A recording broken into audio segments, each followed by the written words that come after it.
اعوذ باللہ من الشیطان الرجیم بسم اللہ الرحمن الرحیم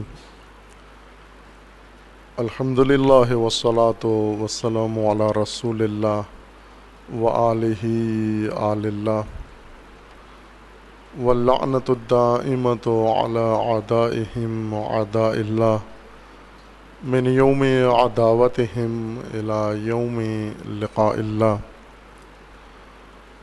اوصیکم عباد اللہ و نفسی بتقوی اللہ اتقوا اللہ فإن خیر الزاد التقوی۔ بندگان خدا، آپ سب کو اور اپنے نفس کو تقوی الہی کی وصیت کرتا ہوں، دعوت دیتا ہوں۔ اپنے تمام اعمال میں، زندگی میں اور تمام امور اور معاملات میں تقوی اختیار کریں۔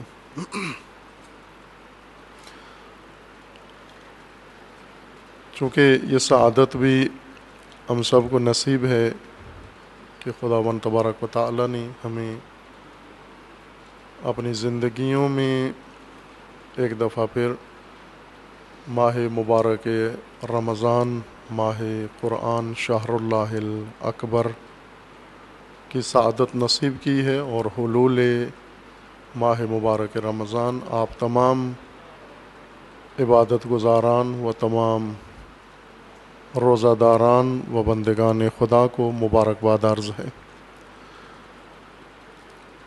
ماہ مبارک کے بارے میں عرض کروں گا انشاءاللہ خطبہ دیگر میں۔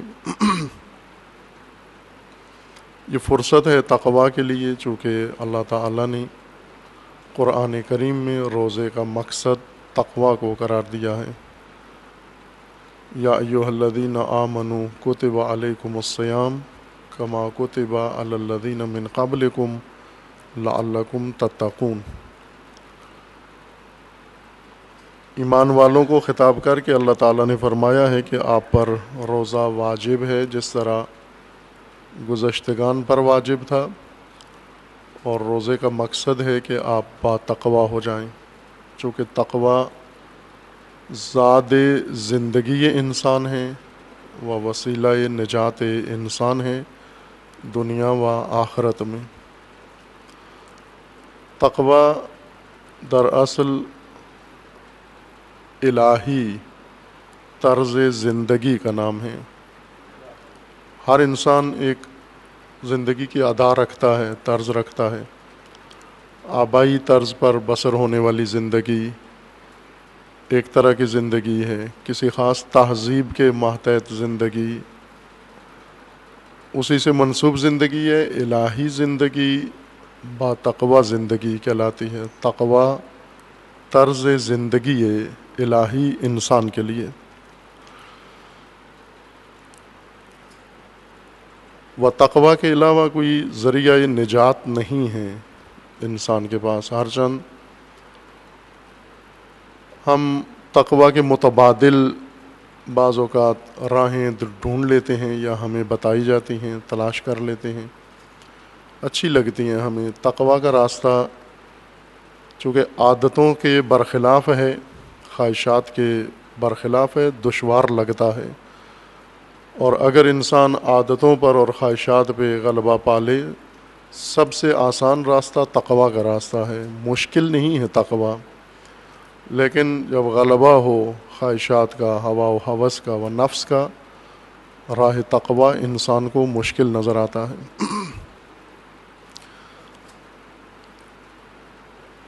جس طرح روزے کا مقصد تقوی ہے، نماز جمعہ کا مقصد بھی تقوی ہے۔ نماز جمعہ میں 2 خطبے خطیب جمعہ و امام جمعہ کے لیے لازم ہیں، وہ مومنین کے لیے بھی لازم ہیں، واجب ہیں۔ واجب 2 رکعت کی حیثیت رکھتے ہیں خطبے، ان کے بغیر جمعہ نہیں ہو سکتا، نماز جمعہ نہیں ہے، وہ درست نہیں ہے۔ نماز جمعہ کا جو فرائض ہیں نماز جمعہ کے، وہ خصوصاً خطبوں کے، ان میں دعوت تقوی ہے۔ نماز جمعہ و خطیب جمعہ کا کام با تقوی معاشرہ ایجاد کرنا ہے۔ اسی لیے ہر ہفتہ مومنین کو مکلف قرار دیا گیا ہے، انہیں لازم قرار دیا گیا ہے کہ نماز جمعہ میں شریک ہوں، حاضر ہوں، اور امام جمعہ یا امام مسلمین کا وعظ و نصیحت و موعظہ سنیں، اور پھر اس کے رنگ میں اور اس کے قالب میں اپنے آپ کو ڈھالیں۔ اور خطیب جمعہ پر دوسری جانب سے واجب ہے کہ وہ خطبات جمعہ میں مومنین کو تقویٰ کی دعوت دے و تقویٰ کی وصیت کرے اور تقویٰ کی وضاحت کرے۔ یہ تمام عمر کے لیے وظیفہ ہے مومنین کا۔ جس طرح قرآن کریم میں خداوند تبارک و تعالی نے نظام تقویٰ قائم کرنے کے لیے ہدایت مدون کی اور اسے رسولوں کے ذریعے و بالخصوص رسول اعظم و نبی خاتم صلی اللہ علیہ وآلہ وسلم کے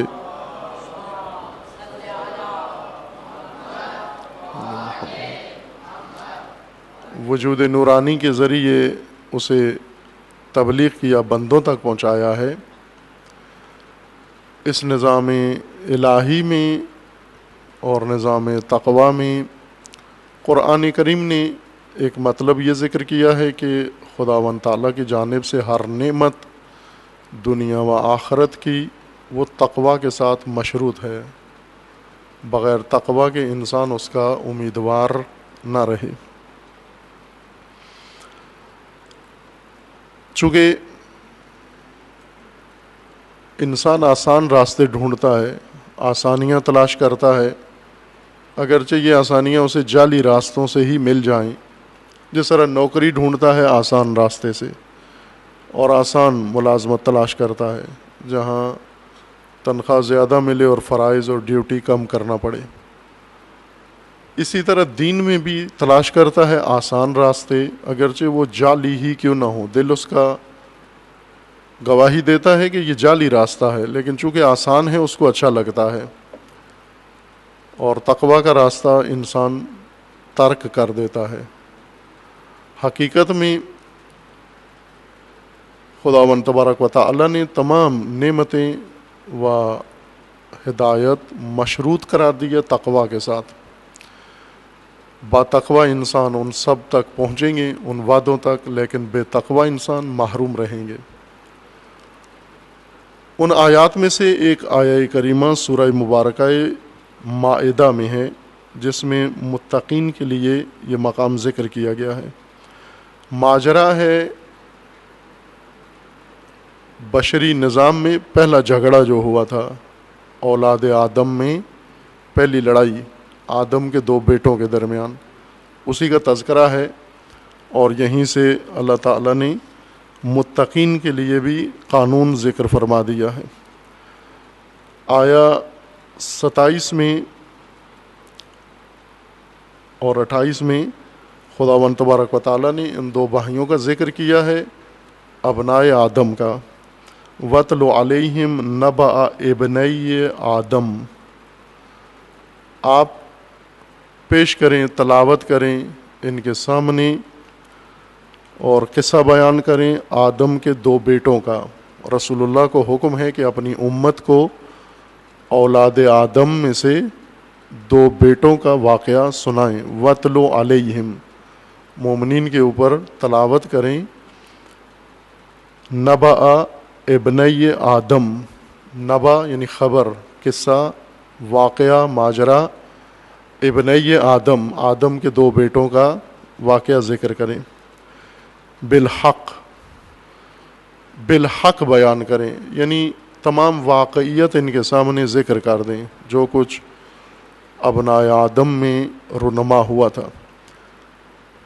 اولاد آدم کے بارے میں ہم بعض سوالات رکھتے ہیں، وہ پوچھتے ہیں، لیکن وہ نہیں پوچھتے جو قرآن نے ذکر کیے ہیں۔ مثلاً عموماً اولاد آدم کے بارے میں جو ہماری جستجو ہوتی ہے، دلچسپی، وہ یہ ہوتی ہے کہ آدم کے بیٹوں کی شادیاں کہاں ہوئی تھیں۔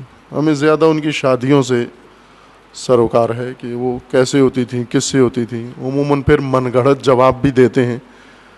چونکہ قرآن کریم نے یہ موضوع نہیں چھیڑا، آدم کے بیٹے اور بیٹیوں کی شادیوں کا تذکرہ قرآن میں نہیں ہے وضاحت کے ساتھ کہ کس کے ساتھ ان کی شادیاں ہوئیں. یہ ماجرا موجود ہے کہ یہ جتنے اولاد ہے نسل انسانی یہ سب آدم و حوا کی اولاد ہیں.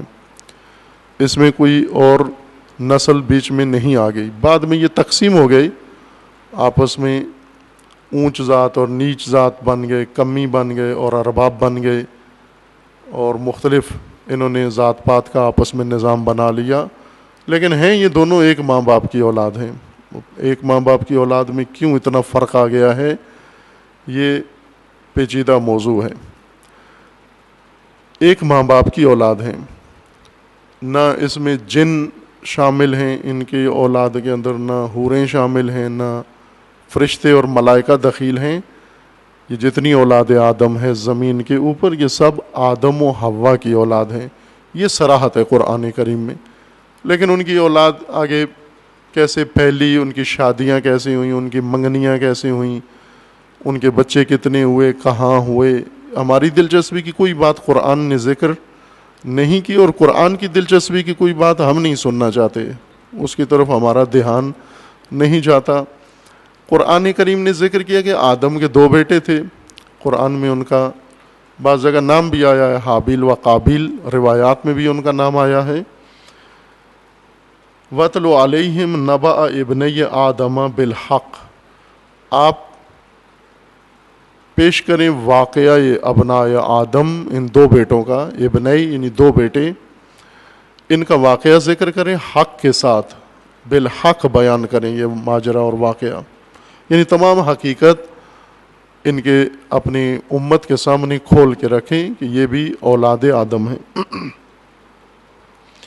ماجرا یہ ہے کہ اذا قربا قربانا, دونوں نے قربانی پیش کی. قربا قربانا, دونوں نے قربانی کی. قربانی کہتے ہیں اللہ کا قرب حاصل کرنے کے لیے کوئی عمل کرنا. قربانی قرب سے ہے, اور قرب الہی کی نیت سے جو کام انسان کرے اسے قربانی کہتے ہیں. جانور کو قربانی نہیں کہتے, جانور ذبح کرنا بھی قربانی نہیں ہے. کوئی کام خدا کے قرب کے لیے انجام دیں اسے قربانی کہا جاتا ہے. جس طرح نماز بھی قربانی ہے, چونکہ قرب خدا کے لیے انسان پڑھتا ہے.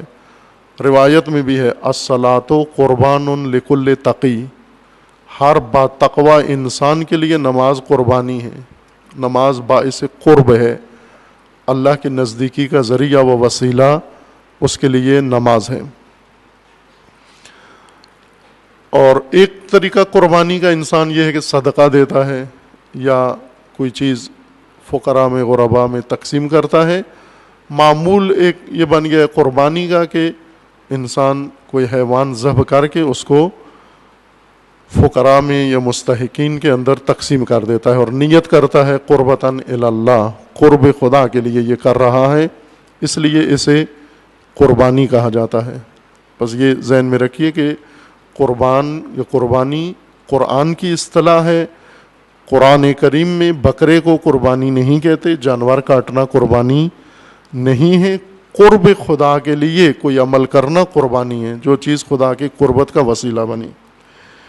اولاد آدم کو حکم تھا کہ آپ قرب خدا کے لیے عمل کریں, کچھ پیش کریں. انہوں نے دونوں نے خدا کی بارگاہ میں اپنا عمل پیش کیا. ایک نے روایات کے مطابق ایک نے گندم پیش کی قربانی کے طور پر, اور دوسرے نے جانور ذبح کیا. حابیل اور قابیل, حابیل نے جانور ذبح کیا اور قابیل نے گندم پیش کی قرب خدا کے لیے. جو جس کے پاس ہے وہ خدا کے لیے اگر پیش کر دے وہی وسیلہ قربانی ہے. قربانی چونکہ قرب کے لیے انسان پیش کرتا ہے اپنا عمل, بعد میں یہ دیکھنا ہے کہ آیا یہ قبول ہوا یا نہیں ہوا. پیش تو کر دیا ہم نے خدا کی بارگاہ میں, لیکن اللہ تعالیٰ نے اسے ہم سے قبول کیا یا نہیں کیا. اس وقت یہ علامت تھی عمل کی قبولی کے لیے, اس نسل کے لیے یہ علامت تھی کہ جس کی قربانی قبول ہو جاتی تھی وہ آگ کی شکل میں یا کسی اور شکل میں کوئی علامت ظاہر ہو جاتی تھی. مثلا آگ جلا دیتی تھی اس کے قربانی کو، جو چیز وہ پیش کرتا ہے رکھتا ہے، اور علامت یہ تھی کہ اگر آگ نے اسے جلا دیا تو اس کا مطلب ہے اس کی قربانی قبول ہو گئی ہے. اگر آگ نے نہ جلایا تو یہ معنی ہے کہ قربانی قبول نہیں ہوئی. آج کل نہیں ہے یہ، آج نہ کہیں کہ ہم قربانی پیش کریں اگر آگ نے جلا دیا تو قبول ہے، آگ نے نہ جلایا تو قبول نہیں ہے. یہ اس زمانے کے لوگوں کے لیے، اس نسل کے لیے یہ علامت مقرر کی گئی تھی. باہر کے جو بھی علامت تھی اس علامت سے ظاہر ہو گیا کہ ایک بھائی کی قربانی قبول ہو گئی اور دوسرے کی قبول نہیں ہوئی. حابیل کی قربانی قبول ہو گئی جس نے حیوان ذبح کیا تھا، روایات میں اس نے اونٹ ذبح کیا تھا اور خدا کی نیت سے قربتاً الی اللہ. قابیل نے گندم پیش کی اور وہ قبول نہیں ہوئی. اس ماجرا کے بعد قابیل جس کی قربانی قبول نہیں ہوئی اس کو حسد ہوا اپنے بھائی کے ساتھ، حابیل کے ساتھ، جس کی قربانی اللہ نے قبول کر لی. حسد شدید پیدا ہوا بھائی کی نسبت، اور اس حسد میں بھڑک کر قابیل نے لڑائی و جھگڑا شروع کیا حابیل کے ساتھ. اور لڑائی بڑھتے بڑھتے یہاں تک جا پہنچی کہ قابیل نے حابیل کو دھمکی دی کہ میں تجھے قتل کر دوں گا. آیت کریمہ یہ ہے وَاتْلُ عَلَيْهِمْ نَبَأَ ابْنَيَّ آدَمَ بِالْحَقِّ اِذْ قَرَّبَا قُرْبَانًا. جب ان دونوں نے قربانی پیش کی، یہ ماجرا قربانی کا، آپ بالحق مومنین کو پیش کریں. فَتُقُبِّلَ مِنْ أَحَدِهِمَا، دونوں میں سے ایک کی قربانی قبول ہو گئی. وَلَمْ يُتَقَبَّلْ مِنَ الْآخَرِ، اور دوسرے کی قربانی قبول نہیں ہوئی. قَالَ لَأَقْتُلَنَّكَ، جس کی قربانی قبول نہیں ہوئی اس نے دوسرے بھائی کو کہا کہ میں تجھے قتل کر دوں گا. لَأَقْتُلَنَّكَ قَالَ إِنَّمَا يَتَقَبَّلُ اللَّهُ مِنَ الْمُتَّقِينَ. دوسرے بھائی نے یہ جواب دیا کہ خدا متقین سے قبول کرتا ہے. انما یتقبل اللہ من المتقین، متقیوں سے خدا عمل قبول کرتا ہے، قربانی قبول کرتا ہے، اور ہر وہ کام جو متقی انجام دیتا ہے قرب الہی کے لیے اللہ تعالیٰ کی جانب سے وہ قبول ہو جاتا ہے.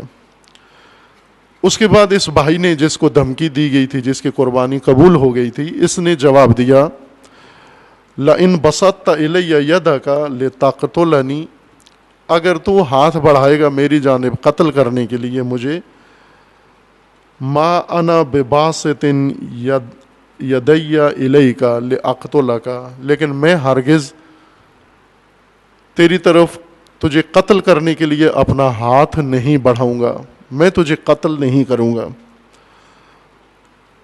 انی اخاف اللہ رب العالمین، میں اپنے رب سے، اللہ سے ڈرتا ہوں جو رب العالمین ہے.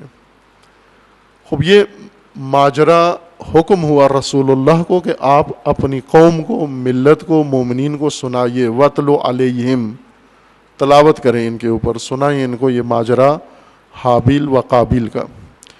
اس کے اندر کئی نکتے ہیں، کئی پہلو ہیں اس آیہ شریفہ کے اندر. ہمارے مد نظر وہ معیار ہے جو اللہ تعالیٰ نے ان آیات کے اندر بیان فرمایا ہے. انما یتقبل اللہ من المتقین، یہ بیان کرنا چاہ رہے تھے. لیکن چند نکتے اور بھی جو اسی موضوع سے مربوط ہیں، تقویٰ سے بھی مربوط ہیں، وہ بھی آپ کی خدمت میں اشارہ ہوں گے. خوب یہ نکتہ قرآن کریم میں صراحت کے ساتھ ذکر کیا گیا ہے کہ خدا متقین سے قبول کرتا ہے. اللہ تعالیٰ رب العالمین ہے. رب العالمین کا کام ہے پرورش کرنا. جس کو اس نے خلق کیا ہے اس کی پرورش بھی اسی کا، رب کا کام ہے. یعنی خدا کی ذات مالک ہے، خالق ہے اور رب ہے. خالق کا مطلب یہ ہے، مالک کا مطلب یہ ہے کہ ہر چیز اس کی ہے اور اس کے علاوہ کوئی اور اس کائنات میں نظام ہستی میں مؤثر نہیں ہے، فقط اللہ کی ذات ہے. خالق کا مطلب یہ ہے کہ جو چیز بھی لباس ہستی پہنے گی، وجود کا لباس پہنے گی، اس کو ہستی وجود عطا ہوگا، وہ فقط اللہ نے عطا کرنا ہے. لباس ہستی، لباس خلقت، اشیاء کو، مخلوقات کو فقط اللہ نے عطا کرنا ہے. اللہ کے علاوہ کوئی خالق نہیں ہے. خلق ہونے کے بعد، وجود میں آنے کے بعد، جیسے انسان ہے، بچہ پیدا ہو جاتا ہے، یہ خالقیت ہے، یا پودا پیدا ہو جاتا ہے، یہ خالقیت ہے. کوئی ذرہ وجود میں آ جاتا ہے، یہ خالقیت ہے اللہ کی. خدا نے اس کو وجود دے دیا، لیکن اس وجود کے بعد اس کی پرورش کی ضرورت ہے، اس کے پروان چڑھانے کی ضرورت ہے، اسے کمال تک پہنچانے کی ضرورت ہے، اس کی بقا کے لیے اسے سامان بقا و زیست دینے کی ضرورت ہے. یہ سارے کام کرنا ربوبیت کہلاتا ہے. رب کا کام خلق کرنا نہیں ہے، بلکہ خلق شدہ شے کو، مخلوق کو پروان چڑھانا ہے، اس کی پرورش کرنا ہے. جیسے باغبان پودا جب اگ جاتا ہے، پھر اس کے بعد باغبان کوشش کرتا ہے اس کی پرورش کرے، اسے کھاد دے، اسے پانی دے، اسے محفوظ رکھے گرمی سردی سے، آفات سے. ہر وہ چیز جو پودے کے پنپنے کے لیے، بڑھنے کے لیے ضروری ہے، وہ اسے مہیا کرتا ہے. ربوبیت پرورش کو کہتے ہیں. اللہ کی ذات نے چونکہ مخلوق کو پیدا کیا ہے، تمام مخلوق کو اللہ نے پیدا کیا ہے. زمین و آسمان اور جو کچھ زمین و آسمان میں ہے وہ اللہ کی مخلوق ہیں.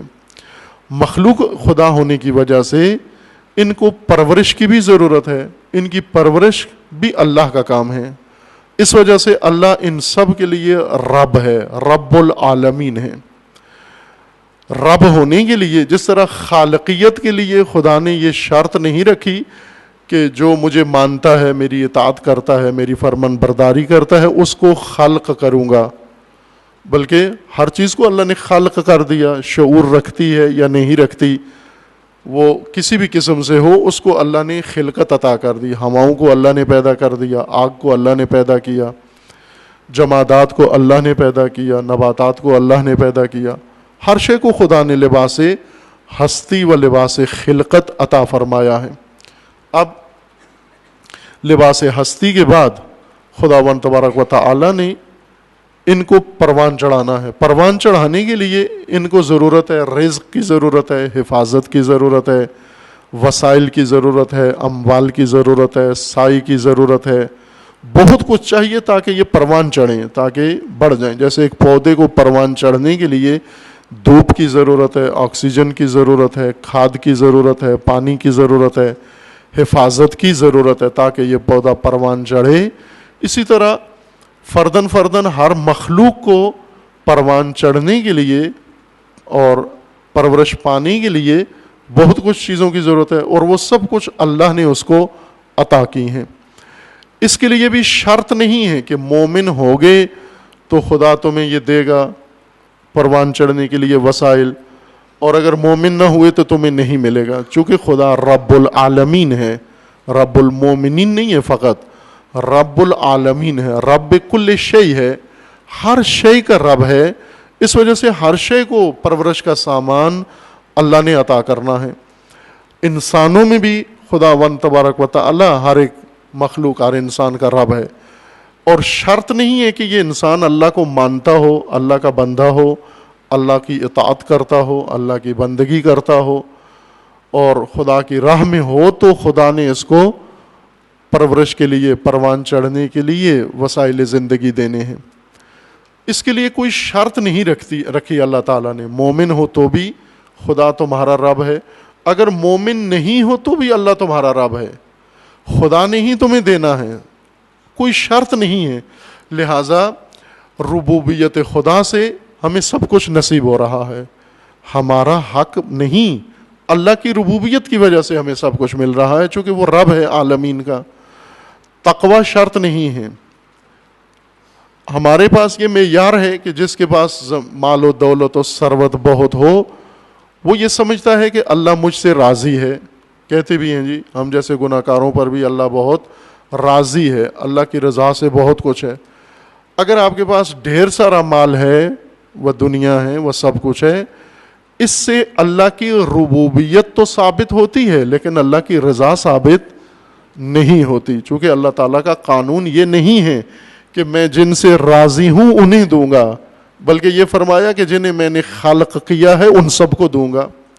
راضی ہوں یا نہ ہوں, چونکہ میں ان سب کا رب ہوں اور رب ہونے کے ناطے میں ان سب کو دوں گا, عطا کروں گا. اللہ تعالیٰ سے لے کر کچھ, مثلا خدا نے اولاد دے دی, اس کا معنی یہ نہیں کہ ہم با تقویٰ لوگ ہیں, ہم سے اللہ راضی ہے. اللہ نے ہمیں صحت و تندرستی دے دی, یہ بھی دلیل نہیں ہے کہ ہم با تقویٰ لوگ ہیں, چونکہ یہ سب خدا کا دین ہے پرورش کے لیے, ربوبیت خدا کا تقاضا ہے. اور ربوبیت کی وجہ سے جو چیز ہمیں ملے وہ ہمارے با تقویٰ ہونے کی علامت نہیں ہے, نشانی نہیں ہے. با تقویٰ ہونے کے لیے اللہ کی نشانی لے کہ یہ کہ مجھ سے جب لیتے ہو تم جو بھی ہو, چونکہ میری مخلوق ہو میں تمہیں دیتا ہوں, بلکہ بعضوں کو اللہ زیادہ دیتا ہے. وہ جو خدا کو چھوڑ کر دنیا کی طرف آ جاتے ہیں, جیسا پہلے بھی بیان کیا کہ خدا انہیں اپنے حال پہ چھوڑ دیتا ہے, انہیں دنیا ہی کے حوالے کر دیتا ہے, انہیں مال و منال کے سپرد کر دیتا ہے, انہی کے حوالے کر دیتا ہے. سدن وہ ہو جاتے ہیں مخلوق سدا, مخلوق سدا اپنے حوالے کی گئی. سدا اس اونٹ کو کہتے ہیں عرب جس کو ناکارہ ہونے کی وجہ سے, بوڑھا ہو جانے کی وجہ سے آزاد کر دیتے تھے, مہار نکیل نکال کے اس کو صحرا میں ایسے کھلا چھوڑ دیتے تھے کہ جہاں مرضی ہے جائے. اور یہ بظاہر آزادی اس کے لیے سب سے بڑی مصیبت تھی, چونکہ جب تک مالک کے پاس تھا, مالک اسے کھلاتا پلاتا بھی تھا اور حفاظت بھی کرتا تھا, لیکن جب اس نے آزاد چھوڑ دیا تو وہ چند دن ہی زندگی بسر کرتا ہے, یا بھوک پیاس سے مر جاتا ہے یا پھر درندوں کا شکار ہو جاتا ہے. اللہ تعالیٰ کی طرف سے سب سے بڑی سزا بندوں کو یہ دی جاتی ہے کہ انہیں اپنے حال پہ چھوڑ دیا جائے, اپنے حال پہ چھوڑ کے انہیں چھوڑ دیں, جس کے حوالے جس کے تمنا رکھتا ہے, آرزو رکھتا ہے, خدا اسی کے حوالے اس کو کر دیتا ہے. جس کی انسان تڑپ رکھتا ہے, جس کے دل میں یاد کرتا ہے, بعضوں کو خدا ان کے حوالے کر دیتا ہے, بعضوں کو خدا پیسوں کے حوالے کر دیتا ہے, مارکیٹوں کے حوالے کر دیتا ہے, بازاروں کے حوالے کر دیتا ہے, گاہکوں کے حوالے کر دیتا ہے, مریدوں کے حوالے کر دیتا ہے, اپنا ناطہ توڑ لیتا ہے اور مریدوں کے حوالے کر دیتا ہے. یہ قصہ میں نے پہلے بھی بیان کیا ہے چند مناسبتوں سے, حرج نہیں یہاں بھی. آپ نے ایک نام سنا ہوا ہے فرید الدین عطار نیشا پوری کا. شیخ عطار معروف ہیں, شاعر ہیں, اولیاء اللہ میں سے, عرفاء میں سے, کتابیں بھی لکھی ہیں انہوں نے. ان کی معروف کتاب ہے تذکرۃ الاولیاء. شیخ عطار نیشا پوری بہت قدیم عرصے کے انسان تھے. یہ عطار تھے. عطار کا مطلب ہوتا ہے دوائیں بنانے والا, اور حکیم بھی تھے ساتھ, دوا بنا کر علاج کے لیے بیچتے بھی تھے. یعنی جیسے آج کل دوائیں بناتے ہیں اور وہ الگ شعبہ ہو گیا ہے, اور دوائیں دینے والے ڈاکٹر وہ الگ ہیں, لیکن پہلے حکیم خود ہی دوا بناتے تھے اور خود ہی دوا بنا کر مریض کو علاج بھی کرتے تھے. عطار اسی کو کہتے تھے. عطار یعنی دوا ساز, جس کے پاس اپنا گھریلو کارخانہ ہو اور وہ جڑی بوٹیاں لا کر ان کو پیس کے ان سے دوا تیار کرتا تھا. عطار چونکہ بہت معروف حکیم تھے اور ان کی دوا کا اثر ہوتا تھا, لا علاج لوگ ٹھیک ہو جاتے تھے. رش رہتا تھا عطار کی دکان پر, کلینک میں ہمیشہ بہت رش رہتا تھا. ایک دن ایک درویش آیا, اس نے آ کر عطار کی دکان کا منظر دیکھا کہ اتنا رش ہے, مریض ہیں, آ جا رہے ہیں, علاج کرا رہے ہیں لوگ, اور یہ حکیم مشغول ہے اپنے شاگردوں سمیت, کبھی بوٹیاں رگڑتا ہے, کبھی پڑیاں بناتا ہے, کبھی مریضوں کو چیک کرتا ہے, پھر وہ دیتا ہے. تو یہ درویش اس کی دکان کے سامنے آ کے کھڑے ہو کے دیکھنا شروع کر دیا. عطار کی نگاہ پڑی اس پر اور آ کر پوچھا بھی کیوں کھڑے ہو, کوئی کام ہے, دوا لینی ہے, مریض ہو؟ کہا نہ مریض ہوں, نہ دوا لینی ہے, نہ تجھ سے کوئی کام ہے, بس کھڑا ہوا ہوں یہاں پر اللہ کی زمین پر, تیری دکان میں نہیں ہوں, تیرے کاروبار میں مزاحم نہیں ہوں, میں تو باہر کھڑا ہوا ہوں, تو دکان کے اندر کام کر رہا ہے. باہر کے عطار کو اچھا نہیں لگا کہ ایک تو گور کے دیکھ رہا ہے, دوسرا اتنا منہ پھٹ ہے کہ میں پوچھ رہا ہوں کیوں کھڑے ہو, کہتا ہے کوئی کام نہیں ہے, اللہ کی زمین پہ کھڑا ہوا ہوں. عطار چلے گئے, واپس پھر مصروف ہو گئے. یہ کھڑا رہا, پھر غصے میں آئے, آگے پوچھا بھائی کیا چاہیے, کیا لیتا ہے؟ کہا کچھ بھی نہیں لیتا, میں صرف دیکھ رہا ہوں تو کیا کر رہا ہے. اس نے کہا نہ کھڑے ہو یہاں پر. کہا یہ تو تیری جگہ نہیں ہے, تو نہیں روک سکتا مجھے یہاں سے. باہر کے 2-3 دفعہ یہ واجرہ ہوا, تلخی پیدا ہو گئی دونوں کے اندر. آخر کار عطار غصے میں آئے اور اسے آ کر غصے میں ڈانٹا بھی اور کہا کہ تو کیا چاہتا ہے, میری جان سے کیا چاہتا ہے؟ تو عطار درویش نے کہا کہ میں صرف یہ دیکھنا چاہتا ہوں تو مرے گا کیسے, اگر مرنا تو ہے تجھے, تو مرے گا کیسے؟ عطار نے غصے میں کہا جیسے تو مرے گا ایسے میں مر جاؤں گا. اس نے کہا نہیں ہو سکتا, ناممکن ہے, تو میری طرح نہیں مر سکتا. باہر کے یہ تلخی ہوئی, پھر عطار مصروف ہو گئے. یہ درویش وہاں باہر کھڑا رہا سارا دن, پھر شام کو لیٹ گیا چادر اوڑھ کے, جو بھی اوڑھنی تھی اس کے پاس اوڑھ کے لیٹ گیا. شام ہو گئی, رات ہو گئی. عطار نے دکان بند کی, دیکھا وہ باہر فٹ پاتھ پہ لیٹا ہوا ہے, اور عطار کو رحم آیا اس پر کہ بھوکا پیاسا ہوگا, کچھ کھایا بھی نہیں دن بھر کا. باہر کے ہے تو جو بھی ہے جیسا بھی ہے بد اخلاق ہے, لیکن اب میرا کام ہے اس کو کھانا تو کھلا دوں کم از کم. تو عطار نے اسے جگایا کہ درویش اٹھو, رات ہو گئی ہے اور کھانا کھائیں. لیکن وہ درویش ہلا نہیں, حرکت نہیں کی اس نے. عطار نے اس کے چہرے سے چادر ہٹائی, دیکھا تو مرا ہوا تھا وہ اللہ کو جان دے چکا تھا. وہ اس وقت عطار کو یہ بات سمجھ میں آئی کہ اس نے صحیح کہا تھا, میں تو اس کی طرح نہیں مر سکتا, میں تو ایسے نہیں مر سکتا جیسے یہ مرا. اور وہیں سے عطار دوا ساز, اس نے دکان چھوڑ دی, کلینک چھوڑ دیا, سب کو چھوڑ چھاڑ کے پھر آ گیا بزرگوں کی خدمت میں, اور وہ راستہ اختیار کیا اور ہو گیا عطار عارف بزرگ و شاعر نامدار اور مربی و معلم. اور صدیوں سے عطار کا قصہ و تذکرہ زندہ ہے, اور آج بھی عطار کی کتابوں سے لوگ استفادہ کرتے ہیں. فرید الدین عطار نیشاپوری. نکتہ کیا تھا عزیزان من؟ نکتہ یہ تھا کہ خدا کسی کو حوالے کر دیتا ہے جس کا اس کا رجحان ہو. مثلا کسی کو اس کے مریضوں کے حوالے کر دیا, کسی کو مریدوں کے حوالے کر دیا, کسی کو اس کے شاگردوں کے حوالے کر دیا.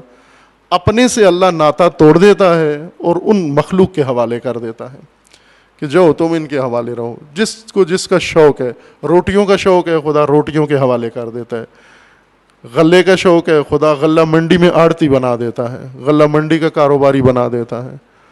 تمہیں اقتدار کا شوق ہے, جو کسی حکومت کا حصہ, سلطان جابر کا حصہ بن جاؤ, اپنے حال پہ چھوڑ دیتا ہے اللہ. اپنے حال پہ چھوڑنے کا مطلب یعنی اپنے علاوہ کسی اور کے حوالے کر دیتا ہے کہ یہ تجھے سنبھالیں. لیکن جن کو خدا چاہتا ہے, جن سے خدا راضی ہے, انہیں خدا دوسروں کے حوالے نہیں کرتا. حضرت امام حسین علیہ الصلوۃ والسلام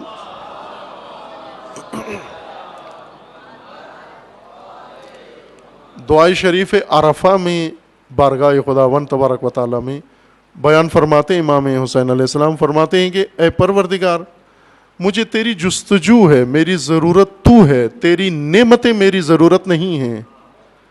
میں محتاج ہوں, نیاز مند ہوں, لیکن تیرا محتاج ہوں, تیری نعمتوں کا محتاج نہیں ہوں. مجھے اپنی نعمتوں کے حوالے مت کرنا, مجھے اپنی طرف بلا, مجھے اپنا راستہ دکھا, مجھے اپنی ذات تک پہنچا, تو میری ضرورت ہے. مجھے اپنے آثار کے حوالے مت کر, میں آثار میں بھٹکتا پھروں, دیکھوں اس اثر سے پوچھوں اللہ کہاں ہے, اس اثر سے پوچھوں اللہ کہاں ہے. اس طرح تو میری ساری عمر بیت جائے گی اور آثار مجھے تجھ تک نہیں پہنچائیں گے. اے پروردگار, مجھے تو اپنی ذات کی طرف بلا. سید ساجدین علیہ السلام فرماتے ہیں کہ اے پروردگار, یہ راستہ بہت پیچیدہ ہے کہ میں تیری مخلوق کو دیکھ کر, تیری نشانیوں کو دیکھ کر تجھ تک آؤں. آسان راستہ کیوں نہیں مجھے دکھاتا کہ پہلے تجھ تک پہنچوں, پھر تیرے ذریعے تیری نشانیوں کی طرف جاؤں میں. یہ آسان طریقہ ہے, اور یہ شایان شان بندگی انسان ہے. یہ ائمہ ہدا کا و اہل بیت کا طریقہ ہے کہ سب سے پہلی شے و سب سے پہلی تصدیق انسان اللہ کی کرے، اس کے بعد کہے ماں باپ بھی ہیں، اس کے بعد کہے دن رات بھی ہے، اس کے بعد کہے کہ دوسری اشیاء بھی موجود ہیں، زمین و آسمان ہیں۔ سید الشہداء علیہ السلام فرماتے ہیں اے پروردگار تو غائب ہی کب ہوا ہے، تو چھپا ہی کب ہے، تو گم کب ہوا ہے کہ میں تجھے ڈھونڈوں؟ ڈھونڈا تو اس کو جاتا ہے جو گم ہو جائے، جو اوجل ہو جائے۔ تو غائب کب ہوا ہے، متا غبتا، تو غائب کب ہوا ہے کہ میں تجھے تلاش کروں؟ انسان حجاب میں آ جاتا ہے، خدا کبھی بھی حجاب میں نہیں ہے۔ اللہ کا قانون یہ ہے عزیز من کہ جب میں دیتا ہوں شرط نہیں رکھتا، مومن ہو، با تقوی ہو، بندہ خدا ہو یا نہیں ہو، جو بھی ہو، کافر ہو تو بھی دوں گا چونکہ میری مخلوق ہو، منافق ہو تو بھی دوں گا چونکہ میری مخلوق ہو، اگر مومن ہو تو بھی دوں گا چونکہ میری مخلوق ہو۔ دینے میں کوئی شرط نہیں ہے، لیکن قبول کرنے میں، لینے میں، میرا دیا ہوا جب مجھے لوٹاؤ گے اس میں نے شرط رکھی ہے فقط با تقوی لوگوں سے قبول کروں گا، بے تقوی سے کچھ بھی قبول نہیں کروں گا۔ اس ماجرا کا خلاصہ یہ ہے کہ جب یہ دو بھائی ان میں جھگڑا ہوا، ایک بھائی نے کہا دوسرے کو میں تجھے قتل کر دوں گا، اور اس بھائی نے کہا کہ میری قربانی قبول ہوئی، تیری قربانی قبول نہیں ہوئی۔ کیوں؟ اس وجہ سے کہ اللہ کا قانون ہے انما یتقبل اللہ من المتقین، خدا فقط متقیوں سے قبول کرتا ہے، غیر متقین کو پہلے توفیق نہیں ہوتی خدا کی راہ میں کچھ پیش کریں، اور غیر متقین پیش کریں خدا اسے قبول نہیں کرتا۔ تقوی ہو تو خدا قبول کرتا ہے۔ آپ کو جو اللہ نے دیا ہے، متقین کی صفات میں سے ایک یہ ہے کہ وَمِمَّا رَزَقْنَاهُمْ يُنْفِقُونَ، جو کچھ ہم نے دیا ہے اسے خدا کی راہ میں پیش کریں، انفاق کریں، لیکن یہ ساتھ رکھیں ذہن میں کہ اگر با تقوی ہوئے تو یہ انفاق اللہ قبول کرے گا۔ جنہوں نے صرف اللہ سے لینا سیکھا ہے، اللہ سے مانگنا سیکھا ہے، لیکن اللہ کو لوٹاتے نہیں ہیں، اللہ کو پلٹاتے نہیں ہیں، وہ با تقوی نہیں ہیں۔ جو کچھ اللہ سے لیا، اولاد لی ہے، خدا کو پلٹا دو۔ امام حسین علیہ السلام نے جو کچھ اللہ سے لیا تھا وہ سب اللہ کو لوٹا دیا، سب اللہ کو پلٹا دیا، اور سب خدا نے قبول کر لیا۔ انما یتقبل اللہ من المتقین، خدا متقیوں سے قبول کرتا ہے۔ بے تقوی نہ خدا کی بارگاہ میں کچھ پیش کرتا ہے اور نہ خدا اس سے کوئی چیز قبول کرتا ہے۔ خدا و تعالیٰ انشاءاللہ اس ماہ تقوی میں کہ اس ماہ کے ماہ مبارک رمضان کے اعمال فاضلہ و صالحہ میں سے ایک انفاق ہے و صدقہ ہے، مختلف شکلوں میں۔ با تقوی انسان خدا کی راہ میں جو بھی پیش کرے اللہ اسے قبول کرتا ہے۔ انشاءاللہ اللہ تعالیٰ اس ماہ کی برکتوں سے ہم سب کو تقوی الہی حاصل کرنے کی توفیق عطا فرمائے انشاءاللہ۔ اعوذ باللہ من الشیطان الرجیم، بسم اللہ الرحمن الرحیم۔ قل هو اللہ احد اللہ الصمد لم یلد ولم یولد ولم یکن له کفوا احد، صدق اللہ العظیم۔ اعوذ باللہ من الشیطان الرجیم، بسم اللہ الرحمن الرحیم۔ الحمد للہ والصلاة والسلام علی رسول اللہ وآلہ آل اللہ، لا سیما علی امیر المؤمنین علی ابن ابی طالب علیہ الصلاۃ والسلام،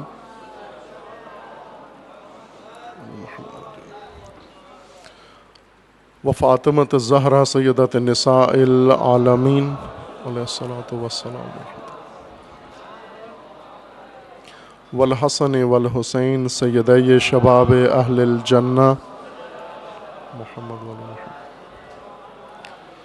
وصبتی الرحمہ وعلی ابن الحسین علیہ الصلاۃ والسلام،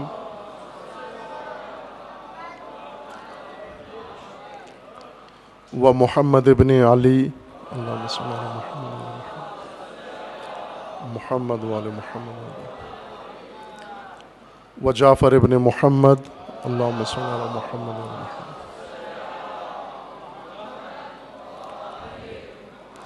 و موسیٰ ابن جعفر علیہ الصلاۃ والسلام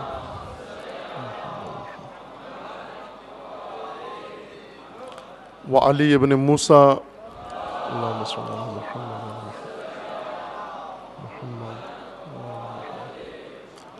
و محمد ابن علی اللہم صل علی محمد و محمد و محمد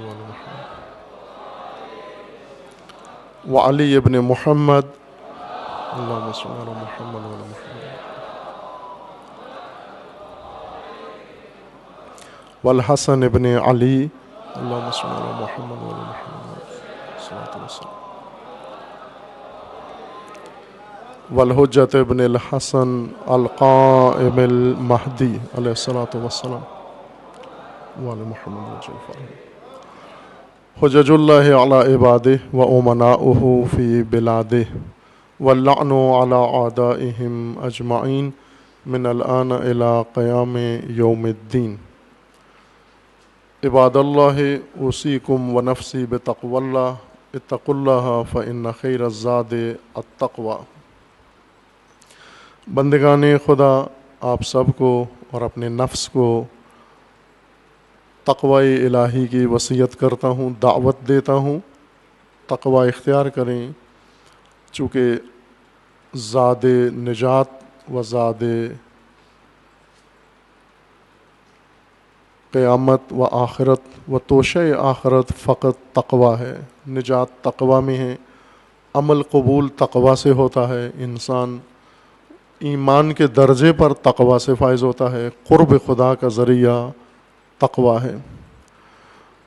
اور یہ سعادت و خوش قسمتی ہے ہم سب کی و تمام مومنین کی و بندگان خدا کی کہ اللہ تعالیٰ نے ہمیں بہت عظیم مہینہ عطا فرمایا ہے، شہر اللہ الاکبر، حلول ماہ مبارک رمضان۔ آپ تمام عبادت گزاران و نماز گزاران و روزہ داران کو و تمام امت اسلامیہ کو تبریک و تہنیت عرض ہے۔ بہت عظیم فرصت ہے، وہ موقع ہے جو اللہ کی جانب سے ہدیہ و سعادت اپنے بندوں کا رب کریم کی طرف سے، رب رحیم کی طرف سے۔ ہمیں حقیقت رمضان کا پتہ نہیں ہے، ہم نے سرسری طور پر ماہ رمضان کو دیکھا ہے، یعنی بتایا نہیں گیا۔ قصور ان لوگوں کا ہے جنہیں ہمیں اللہ کا دین تفصیل سے بتانا چاہیے تھا لیکن نہیں بتا سکے، اور خود ہم نے بھی جستجو کم کی، ہم بھی ان چیزوں کے درپے اتنے زیادہ نہیں ہوئے، اس لیے اسرار سے اور ان چیزوں کی رازوں سے ناآشنا ہیں، اور ناآشنائی کی بڑی وجہ یہ ہے کہ ان کا حق ادا نہیں ہوتا۔ ماہ رمضان کا حق ادا نہیں ہوتا، قرآن کا حق ادا نہیں ہوتا، اہل بیت کا حق ادا نہیں ہوتا۔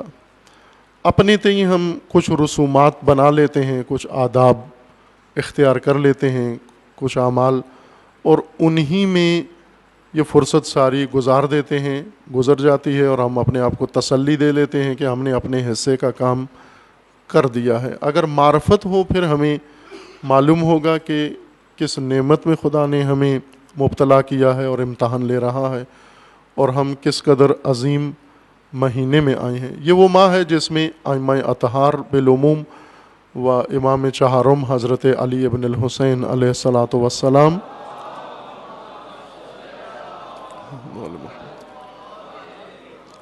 بہت ہی باشکوہ استقبال فرماتے تھے ماہ مبارک رمضان کا۔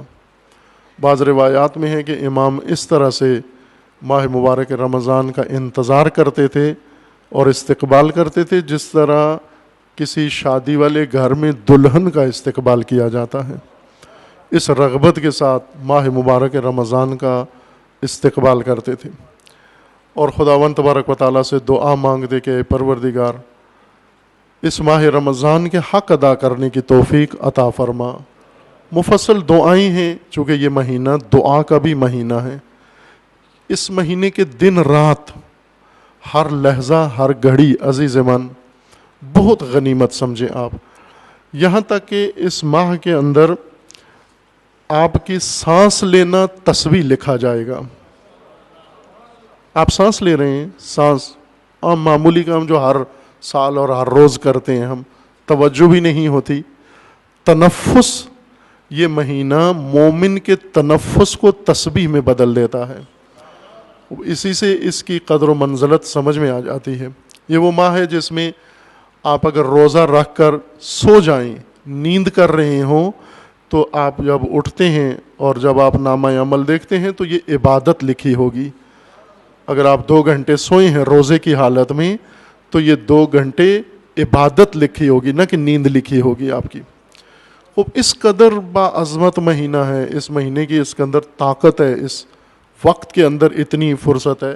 اور تعجب نہ کریں، علمی لحاظ سے بھی یہ چیزیں ثابت ہیں. مثلا جیسے بہار کے موسم میں، برسات کے موسم میں، اس موسم کے اندر اتنی طاقت و خصوصیت آ جاتی ہے موسمی لحاظ سے کہ مرے ہوئے بیج کو بھی اگا دیتا ہے، خشک لکڑیوں میں سبزہ پیدا ہو جاتا ہے. یہ طاقت ہے موسمی، چونکہ موسمی خصوصیات اس موسم کے اندر ایسی پیدا ہوتی ہیں. رطوبت آ جاتی ہے، زمین کے اندر طاقت آ جاتی ہے، زمین جاگ جاتی ہے. اسی طرح زمانے بھی اللہ نے رکھے ہیں. جس طرح زمین ایک خاص موسم میں بہت طاقتور ہو جاتی ہے اور خزاں میں بالکل آپ اس کے اندر جو بیج ڈالیں وہ نہیں اگا سکتی، چونکہ زمین سوئی ہوئی ہے، ابھی آرام کی حالت میں ہے اور زمین کی طاقت ابھی ختم ہے.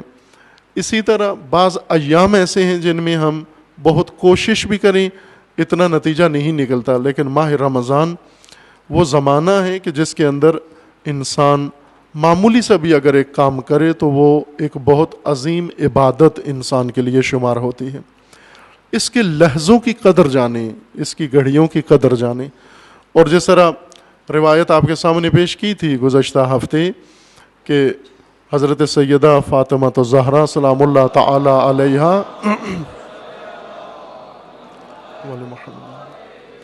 ماہ مبارک رمضان کے بارے میں اور روزے کے بارے میں بالخصوص فرماتی ہیں کہ روزہ صرف انسان کے منہ کا نہیں ہوتا، پیٹ کا نہیں ہوتا، بلکہ پورے وجود کا روزہ ہے.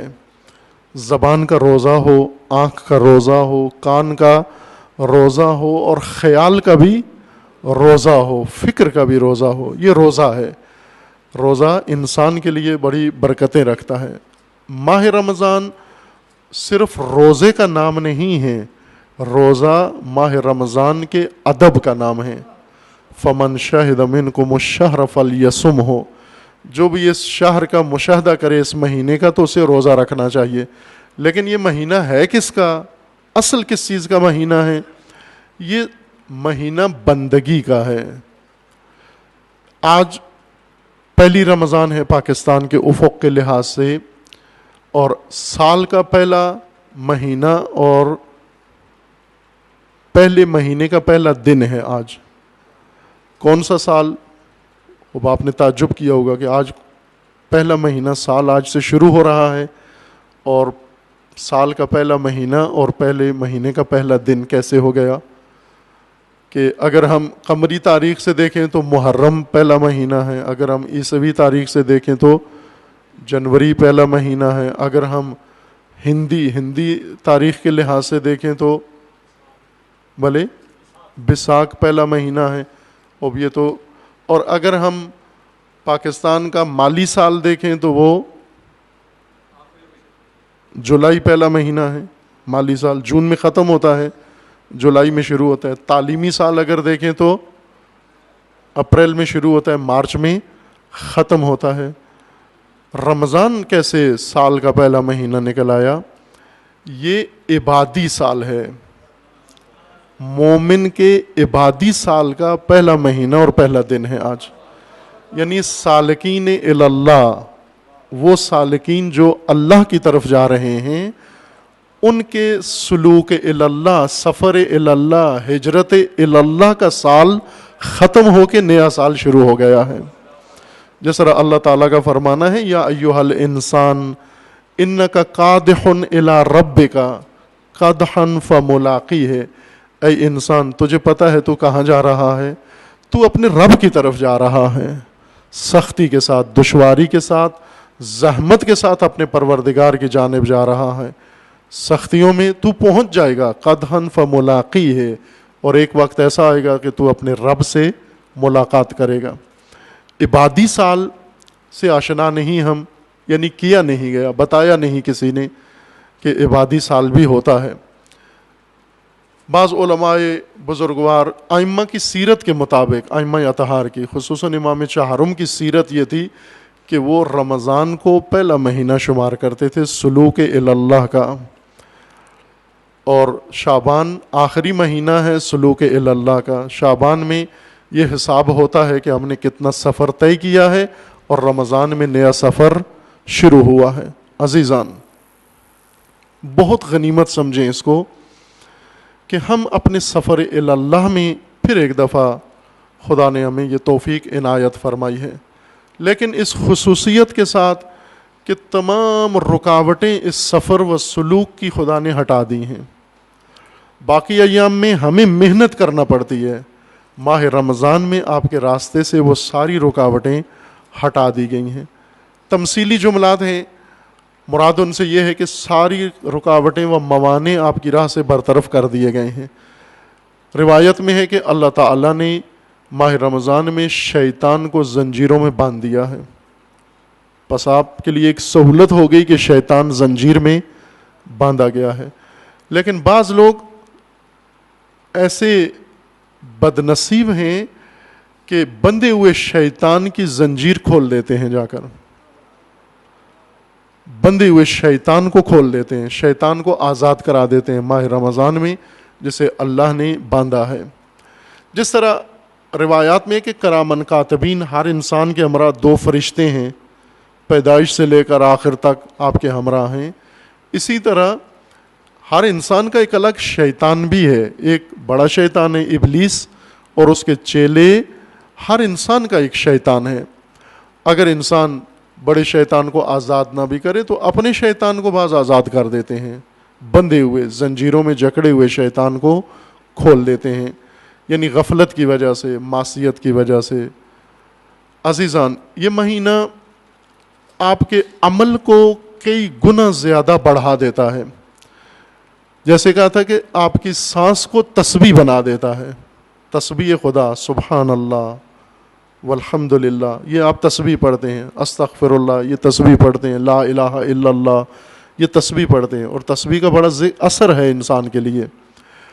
لیکن ماہ رمضان وہ ہے کہ آپ کے سانس کو بھی گویا سبحان اللہ لکھ رہا ہے، آپ کے تنفس کو بھی لا الہ الا اللہ شمار کر رہا ہے، آپ کی نیند کو عبادت شمار کر رہا ہے۔ اور ماہ رمضان میں یہ تاثیر ہے کہ آپ کا عمل تاثیر کے لحاظ سے بہت بڑھ جاتا ہے۔ عام دنوں میں آپ 1 رکعت نماز پڑھیں، 1 رکعت نماز ہے، ماہ رمضان میں 1 رکعت نماز پڑھیں، مختلف ہیں روایات، بعض روایات میں ہے کہ 70 رکعت شمار ہوں گی۔ آپ 1 رکعت پڑھتے ہیں اور لکھی کتنی جائے گی؟ 70 رکعت۔ اگر آپ جس طرح اوور ٹائم لگاتے ہیں نا، بعض اوور ٹائم لگاتے ہیں، پہلے معمول کا ٹائم اور ہوتا ہے، اوور ٹائم کا ریٹ اور ہوتا ہے، وہاں 1 منٹ کے پیسے معمول کے 1 گھنٹے کے پیسے 1 منٹ میں ملتے ہیں آپ کو۔ ماہ رمضان میں آپ کو ایک اضافی فرصت ملی ہے، اور اس ماہ میں اگر آپ ایک مستحب عمل انجام دیتے ہیں، کوئی مستحب عمل، اس کا ثواب 70 گنا زیادہ آپ کو دیا جاتا ہے، اس کا اجر 70 گنا ہے۔ بعض روایات میں ہے کہ 70,000 گنا زیادہ ہو جاتا ہے۔ کثرت مراد ہے، اب دقیق عدد اگر نہ بھی مراد ہو تو مراد کثرت ہے کہ ایک معمولی سا عمل اتنے زیادہ طاقت کے ساتھ انسان مومن کو لوٹایا جائے گا اور پلٹایا جائے گا، اور اس کا اجر انسان کو عطا ہوگا۔ ماہ رمضان ماہ قرآن ہے، قرآن نے اس کو اسی طرح تعارف کروایا ہے، شہر رمضان الذی انزل فیہ القرآن ھدی للناس وبینات من الھدی والفرقان۔ یہ ماہ رمضان، شہر رمضان قرآن کا مہینہ ہے، نزول قرآن کا مہینہ، الذی انزل فیہ القرآن، جس میں قرآن نازل ہوا ہے۔ قرآن نازل ہونا بھی ہم معمولاً یہ سمجھتے ہیں اترا ہے، یعنی اوپر تھا، عرش پہ تھا، نیچے فرش پر آ گیا ہے۔ اترنے کا مطلب یہ ہے کہ یہ آپ کی فہم، آپ کی سمجھ کے قریب ہو گیا ہے، سمجھنے کے لیے آسان کر دیا گیا ہے۔ نازل کیا ہے یعنی آپ کی فہم کے سطح پہ اس کو لے آئے ہیں۔ پہلے آپ کی فہم، آپ کے ذہن کی سطح سے بلند تر تھا، بالا تر تھا. لا یمسہ الا المطہرون. لیکن اب آپ زمینی لوگ بھی اس کو سمجھ سکتے ہیں. مطہرون پہلے سمجھ سکتے تھے، اب آپ بھی اس کو سمجھ سکتے ہو. اور ساتھ ہی اللہ نے فرمایا کہ ہم نے اس کو آسان بنایا ہے. ماہ قرآن ہے، قرآن کے ساتھ حشر رکھیں، اپنا انس رکھیں. اچھی ایک سنت ہے کہ لوگ ختم قرآن کرتے ہیں، ایک قرآن پڑھ دیتے ہیں. پڑھیں، وہ بہت اچھی چیز ہے، لیکن ساتھ غور کریں، فکر کریں، تدبر کریں. افضل چیز یہ ہے کہ کم از کم ایک درس ماہ رمضان میں روزانہ قرآن کا کہیں نہ کہیں اہتمام کر لیں. اپنے محلے میں کر لیں، اپنے گھر میں کر لیں، اپنی مسجد میں کر لیں، امام بارگاہ میں کر لیں. نہیں ہوتا تو خود تنہا اپنے لیے، آج کل وسائل موجود ہیں، انٹرنیٹ موجود ہے. آپ کہیں اور درس ہو رہا ہے، آپ کی قسمت ہے، یہ خدا نے آپ کے لیے یہ وسائل پیدا کیے ہیں. کسی اور دنیا کے خطے میں، کونے میں درس قرآن ہو رہا ہے، آپ انٹرنیٹ کے ذریعے اپنے گھر میں بیٹھ کر اس کو ڈاؤن لوڈ کریں اور اسے سن سکتے ہیں. یہ فرصت ہے آپ کے پاس کہ قرآن سے دور نہیں رہنا. اس ماہ میں قرآن سے دور نہیں رہنا، چونکہ ماہ قرآن ہے. اس ماہ میں آپ اللہ کے مہمان ہیں، ضیف اللہ ہیں، ضیافت اللہ ہے. خدا نے مہمانی کا دسترخوان بچھایا ہے. روایت میں ہے کہ اللہ کے دسترخوان کا نام ہے قرآن. القرآن و مأدبۃ اللہ. قرآن اللہ کا دسترخوان ہے. ماہ رمضان میں اس مہمانی میں میزبان اللہ ہے اور مہمان روزہ دار مومن ہیں، اور دسترخوان قرآن ہے. اس لیے آپ اس دسترخوان الہی سے ہدایت حاصل کریں، اپنے حصے کی جو مقرر کی گئی ہے. اس ماہ میں ایک شب لیلۃ القدر ہے کہ انشاءاللہ آپ ابھی سے اس کے لیے تیار رہیں گے. ایک شب 1000 ماہ سے برتر ہے. 1000 ماہ کا سفر و سلوک انسان کو ایک شب کروا دیتی ہے. یہ ماہ دعا ہے، اللہ کو پکارنے کا مہینہ ہے. عزیزان من، خدا کو بلائیں. پکارنے کا طریقہ ایک تو مرسوم طریقہ ہے، رسم جو بنی ہوئی ہے کہ ہم ایک جگہ اکٹھے ہوں اور ایک مولانا صاحب دعا مانگے، باقی آمین کہیں. یہ دعا رسوماتی دعا ہے. علامہ اقبال کے بقول انہوں نے نمونے کے طور پر ایک مطلب لکھا نا کہ رہ گئی رسم ازاں روح بلالی نہ رہی. رسم ازاں ہے لیکن روح بلالی نہیں ہے. خوب رسم دعا ہے لیکن روح صحیفہ سجادیہ اس میں نہیں ہے، روح اہل بیت اس میں نہیں ہے. رسمیں ہیں کہ ایک آدمی دعا کرے، دوسرے سنیں یا آمین کہیں. دعا پکار کو کہتے ہیں، اور پکار جو ہر دل سے نکلے. پکار نکلتی ہے نرم دل سے، ٹوٹے ہوئے دل سے پکار نکلتی ہے، ہر دل سے پکار نہیں نکلتی. دل مضطر سے پکار نکلتی ہے. امن یجیب المضطر اذا دعاہ ویکشف السوء. وہ ٹوٹا ہوا دل جب اللہ کو پکارتا ہے تو کون سنتا ہے؟ ٹوٹا ہوا دل جب پکارتا ہے. دل جب پکارتا ہے تو شاید زبان نہ ہلے، پکار رہا ہے. دل اللہ کی یاد میں ہوتا ہے. ضروری نہیں کہ زبان بھی ہو. افضل یہ ہے کہ زبان بھی ساتھ چلے، لیکن بعض زبان اگر خاموش بھی ہے لیکن دل خدا کے ساتھ متصل ہے. یہ ماہ دعا کا مہینہ ہے. آج پہلی ہے اور آج سے ایک عمل شروع کر دیں، اور وہ ہے استغفار و توبہ. اللہ کی طرف لوٹنے کا مہینہ ہے. عزیزان، جیسے کہا تھا کہ یہ سلوک کا مہینہ ہے، سفر اللہ ہے. سلوک تو وہ کریں گے نا جو راہ خدا پر ہیں، جن کا رخ اللہ کی طرف ہے، لیکن کچھ روٹھے ہوئے، کسی بھی وجہ سے ان کا رخ مڑ گیا خدا سے، اور مڑنے کی وجہ سے اللہ کو چھوڑ کے پشت کر کے خدا کی طرف کسی اور کی طرف رخ ہو گیا، اور سال بھر یا عمر بھر اسی چیز کی طرف رخ رہا. یہ مہینہ آ گیا ہے. روایت میں ہے کہ ہر سحر کو فرشتہ آسمان پہ ندا دیتا ہے. ہر سحر ماہ رمضان کی ہر سحر کو فرشتہ ندا دیتا ہے کہ ہے کوئی جو رحمت و مغفرت کے کھلے دروازوں میں آ کر داخل ہو جائے. جو رحمت و مغفرت کے کھلے دروازوں میں داخل ہو جائے. خوب عزیز من، مغفرت کے کھلے دروازے کس کو بلایا جا رہا ہے؟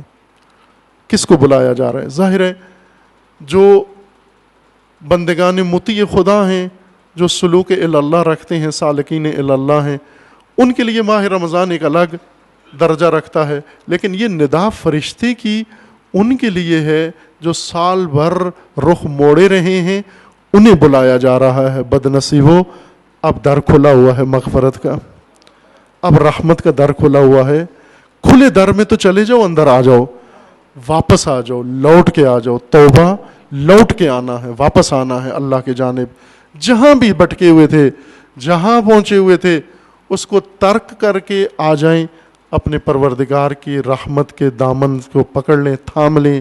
یہ استغفار ہے۔ زبان سے بھی استغفار کریں، لیکن استغفار ارادے سے ہے۔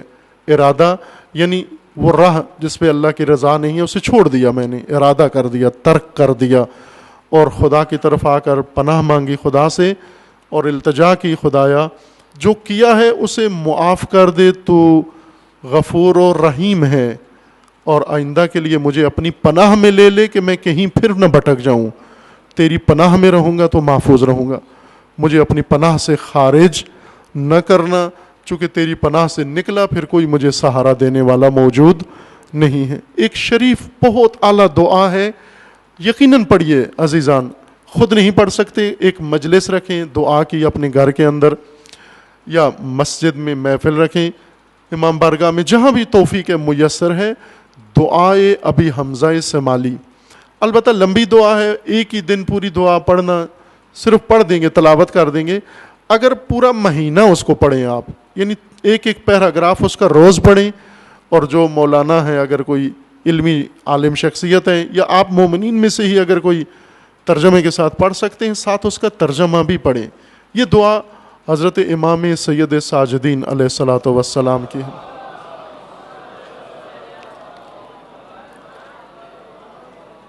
اور اس قدر اعلیٰ عرشی دعا ہے، یہ دعا اگر کوئی سمجھ کے پڑھے، ناممکن ہے کہ یہ شخص پھر اس ماہ میں اور اس دعا کے پڑھنے کے بعد خدا سے دور ہو جائے۔ ایک دفعہ اس دعا کو اگر صحیح توجہ کے ساتھ پڑھ لے کہ امام علیہ السلام کس طرح بارگاہ خدا میں یہ دعا پیش کرتے ہیں۔ امام علیہ السلام خدا کی بارگاہ میں عرض کرتے ہیں کہ اے پروردگار، جب میں تیری طرف آنے کا ارادہ کرتا ہوں،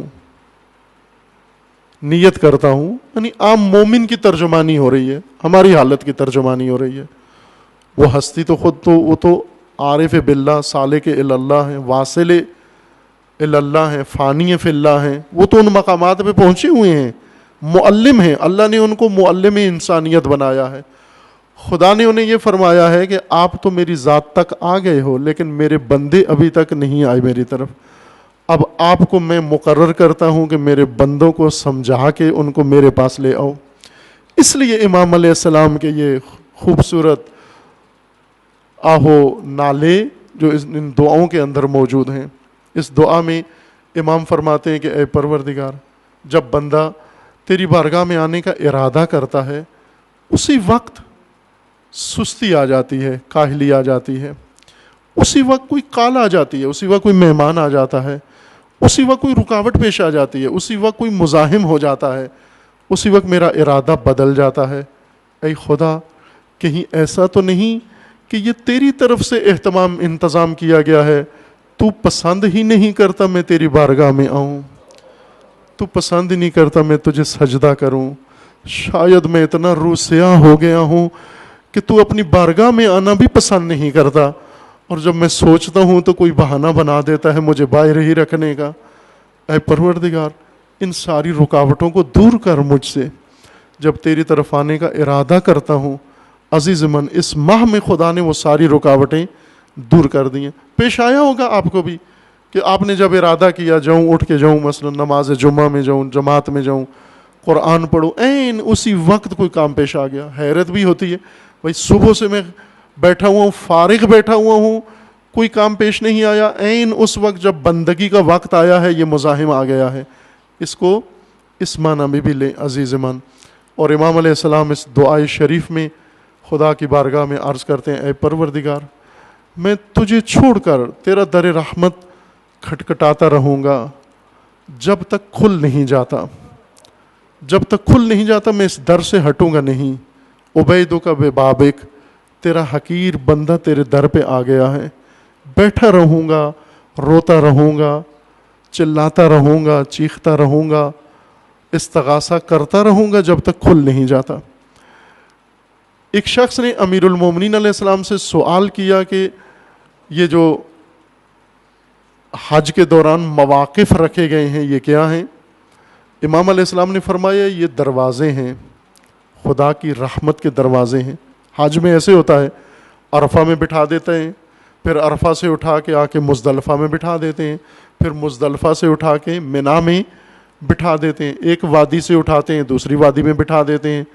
اس شخص نے پوچھا کہ مولا یہ کیا راز ہے، کیا حکمت ہے اس کے اندر کہ حج کے اندر ان مواقف میں مومن کو، سالک کو بٹھا دیا جاتا ہے؟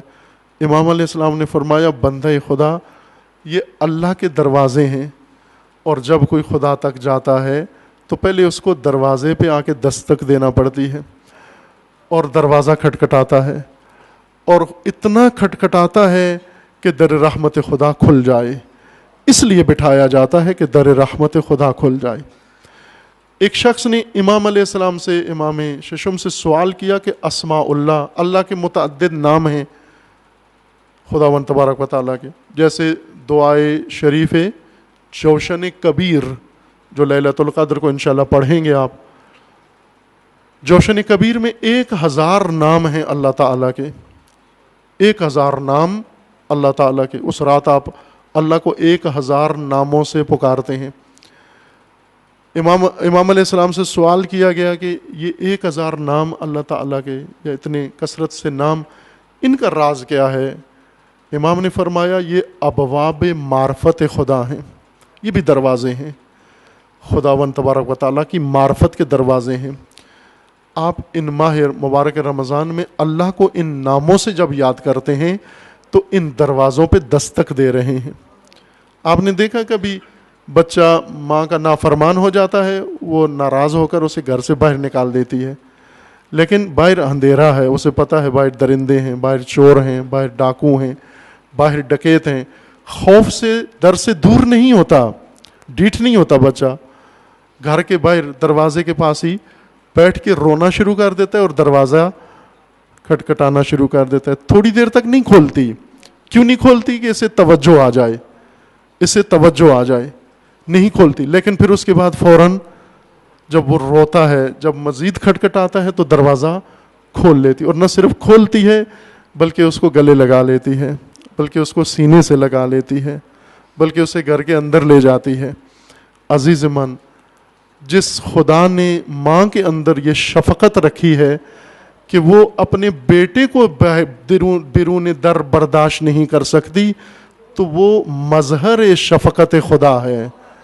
خدا بھی گناہ کار بندے کو اپنے سے دور تحمل نہیں کرتا، جلدی آ میری طرف واپس لوٹ کر آ، میری پناہ میں آ، توبہ کر، استغفار کر، میں تیرا رب ہوں اور کریم رب ہوں، مہربان رب ہوں، تیرا رحیم اور رحمان رب ہوں۔ تو کہاں بھٹکتا پھرتا ہے؟ کن درندوں کے اختیار میں چلا گیا ہے؟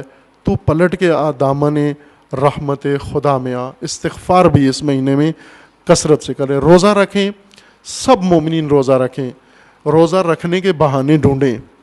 مسافروں پہ روزہ نہیں ہوتا، روزے کے احکام معلوم ہونے چاہیے، روزے کے احکام کو دہرائیں، پڑھیں، مسجد میں روزانہ چند مسئلے روزے کے متعلق بیان ہونے چاہیے۔ نماز میں ہر نماز کے اندر 2-3 مسئلے امام جماعت یا کوئی مومن اٹھ کے توضیح المسائل نکال کے پڑھنا شروع کر دیں۔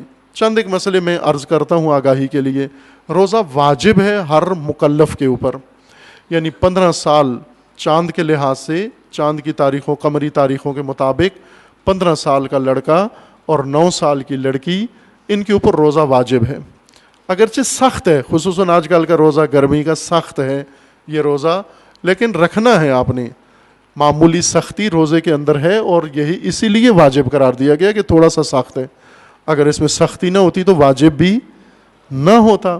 تھوڑی سی سختی ہے، لیکن اگر زیادہ سختی ہے، ناقابل برداشت ہے، مریض ہیں، مریض روزہ نہ رکھے۔ لیکن نہ وہ مریض جس نے ڈاکٹر سے سرٹیفکیٹ لے لیا ہے کہ آپ روزہ نہ رکھیں، جیسے بعض ہیں شوگر کے مریض ہیں یا دوسرے، عموماً ڈاکٹر انہیں کہہ دیتے ہیں کہ آپ 2-2 گھنٹے بعد کچھ کھاتے رہیں۔ نہ بھائی، آپ رمضان کے علاوہ دن بھر فاقے سے رہتے ہیں، کچھ بھی نہیں ہوتا، تو رمضان میں اللہ کی خاطر اگر کچھ نہ کھایا تو کچھ بھی نہیں ہو. اگر خود اپنے اندر طاقت محسوس کرتے ہیں کہ میں روزہ رکھ سکتا ہوں اگرچہ سختی کے ساتھ، تو رکھیں، واجب ہے. روزہ اگر نہیں رکھا کسی نے جان بوجھ کے، جو رکھ سکتا ہے اور نہیں رکھا، اس کے اوپر کفارہ ہے.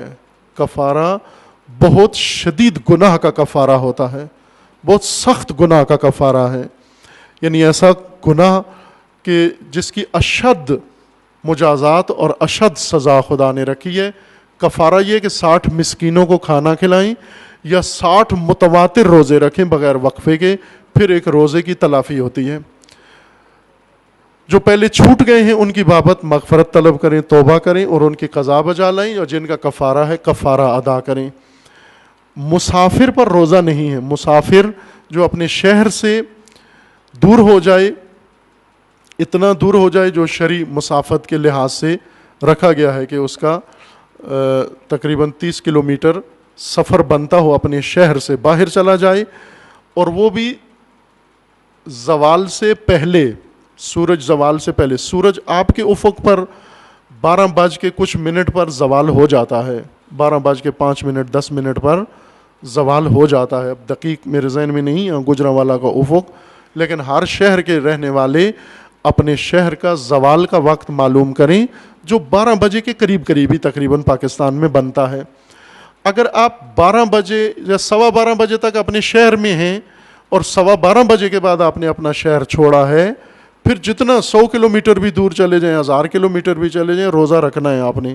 یہ روزہ واجب ہے چونکہ زوال آپ کو اپنے شہر میں ہو گیا تھا. اگر زوال سے پہلے نکلے ہیں گھر سے اور اتنے دور چلے گئے ہیں، پھر روزہ آپ کا قصر ہو جائے گا. یعنی روزہ نہیں ہے آپ کا، ختم ہو گیا، اس روزے کی قضا رکھنی ہے آپ نے بعد میں. لیکن قصر کی صورت میں بھی کھلے عام کھا پی نہیں سکتے. اگر بہتر یہ ہے کہ نہ کھائیں پئیں، اگر حاجت نہیں ہے تو قصر روزے میں بھی نہ کھائیں، احترام کریں رمضان کا بھی، روزے والوں کا بھی. اور اگر ضرورت پڑ جاتی ہے تو اوجل طور پر کھائیں کہ کسی کو نظر نہ آئے. ماہ مبارک رمضان کا احترام کریں. جن کے ذمہ کفارے ہیں وہ کفارہ ادا کریں. کفارہ صرف 60 مسکینوں کو، 60 فقراء کو کھانا کھلانا ہے، 60 رشتہ داروں کو نہیں، 60 فقیروں کو، فقراء کو کھانا کھلانا ہے آپ نے. ایک روزے کا کفارہ ادا ہوتا ہے. اگر کسی کے مہینے پورے کے کفارہ ہے نہیں رکھے تو اس کو ہر روزے کے بدلے 60 آدمیوں کو کھانا کھلانا پڑے گا، یا ہر روزے کے بدلے 60 روزے متواتر رکھنے پڑیں گے. عمر اسی میں گزر جائے گی. اس لیے یہ معصیت ہے، گناہ ہے. روزہ رکھیں. احکام پتہ ہونے چاہیے. خواتین اسی طرح انہیں بھی احکام معلوم ہونے چاہیے کہ روزہ رکھنے کے احکام کیا ہیں. پڑھیں، باقاعدہ گھروں میں کتابیں رکھیں اور مساجد میں ان کی تعلیم دی جائے تاکہ یہ عبادت، یہ بندگی کا مہینہ معصیت میں نہ گزرے. نعوذ باللہ کہ اگر روزے کا احترام نہیں ہوا یا روزہ نہیں رکھا، معصیت ہے، وہ گناہ ہے شدید. اور بندگی کے مہینے میں گناہ، خدا کی پناہ مانگتے ہیں کہ جو اس ماہ میں خدا نخواستہ ان سے کوئی گناہ سرزد ہو جاتا ہے.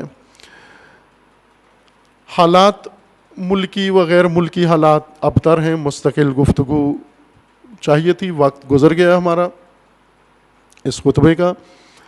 ملکی حالات میں خوب آپ دیکھ رہے ہیں کہ سیاسی طور پر جو حماقت شروع کی تھی ضیاء الحق نے اور اس کے نادان دوستوں نے، ساتھیوں نے مل کر، اور جو شجرہ خبیثہ ملک میں دہشت گردی کا انہوں نے کاشت کیا اور جس سے بہت نقصان ہوا، اور خصوصاً تشیع کا بہت نقصان ہوا، آج وہ ان سب کے دامنگیر ہو گیا ہے اور اسے جان چھڑانے کے لیے سب لگے ہوئے ہیں. لیکن حالات ملکی روز بروز پیچیدہ تر ہوتے جا رہے ہیں. چونکہ جب اس طرح کے حکمران ہوں کہ یہ ایک سزا ہے قوموں کو کہ جو قومیں اللہ کی بندگی چھوڑتی ہیں، خدا انہیں ظالم حکمرانوں میں مبتلا کرتا ہے جو ان پر رحم نہیں کھاتے. دعاؤں میں سے ایک دعا یہ ہے، امام چہارم کی بھی دعا ہے کہ خدایا ہم پہ ان لوگوں کو مسلط نہ فرما جو ہم پہ رحم نہیں کھاتے.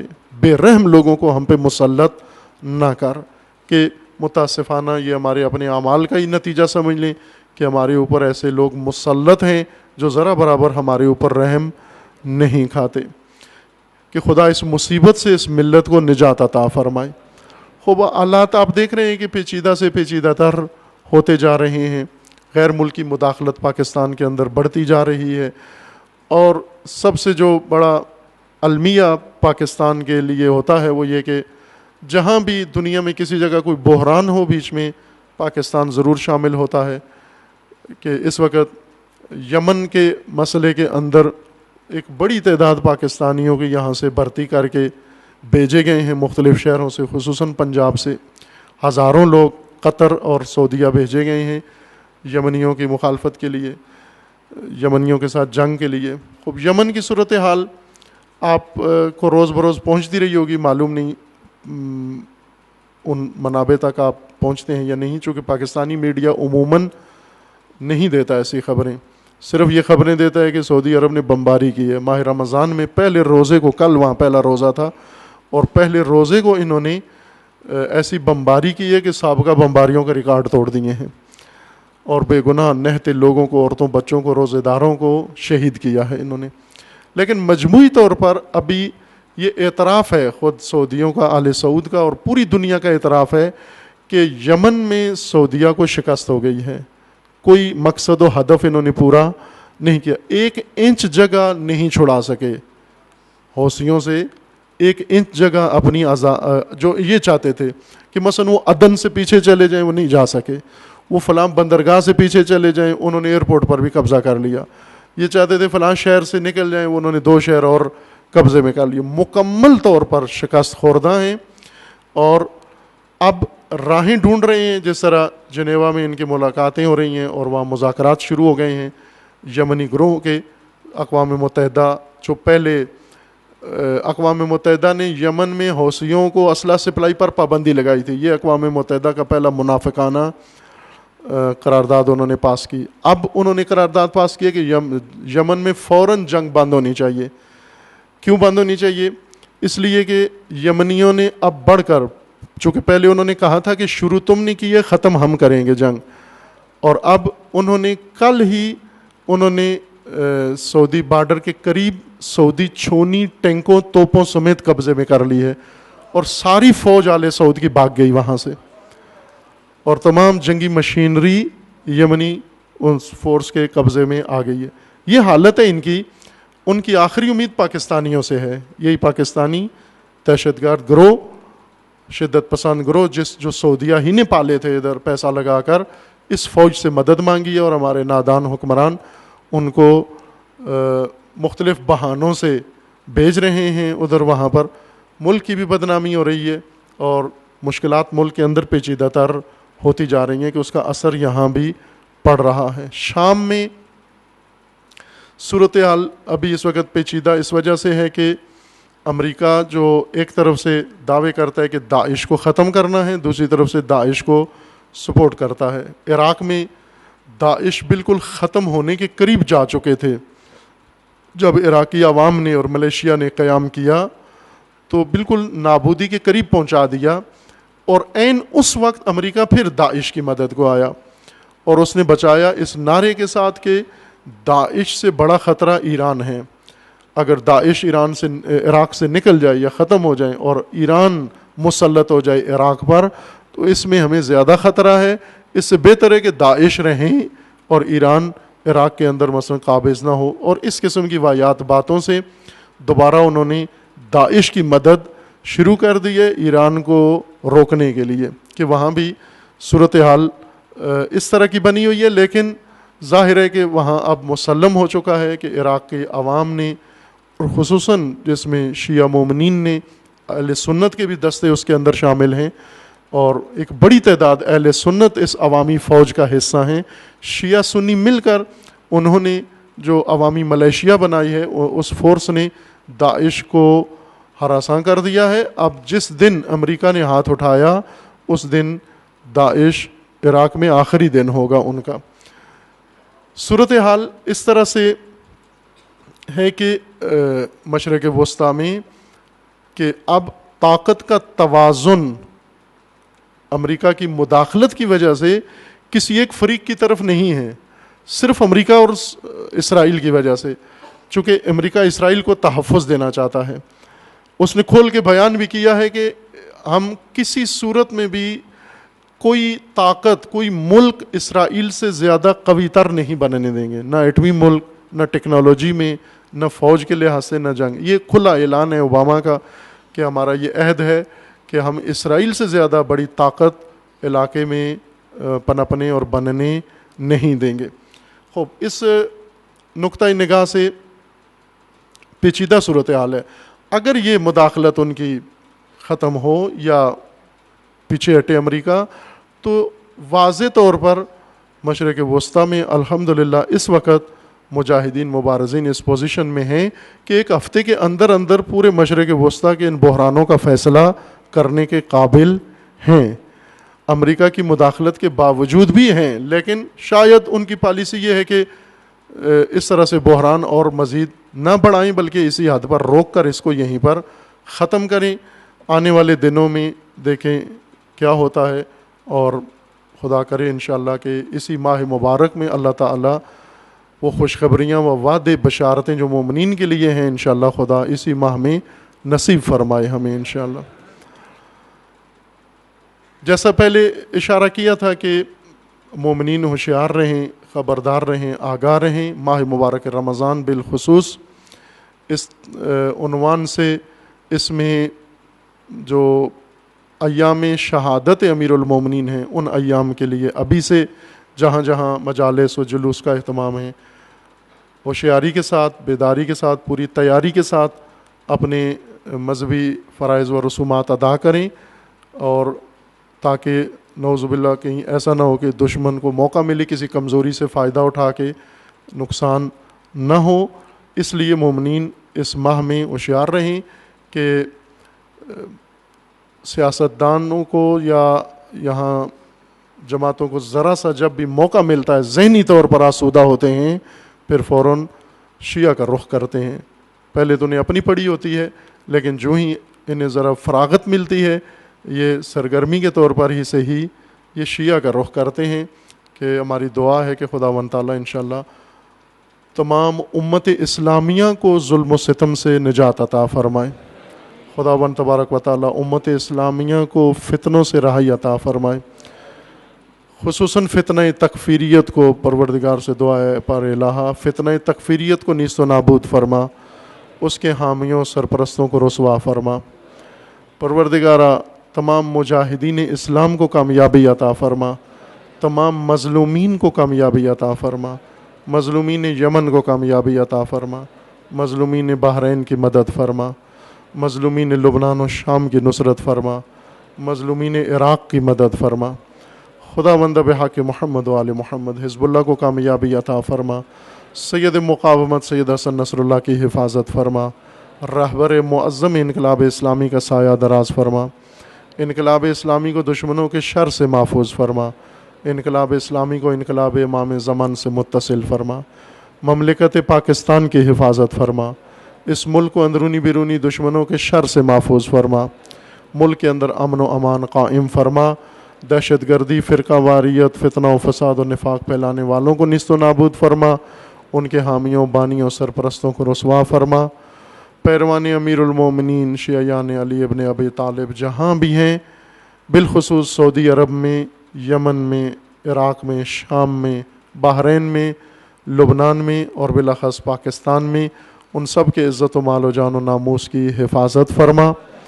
خداوند بحق محمد و آل محمد اپنے ولی حق ولی اللہ العظم اجل اللہ تعالی فرج و شریف کا جلد از جلد ظہور فرما، ہمیں حضرت کے اعوان و انصار میں سے ہونے کی توفیق عطا فرما۔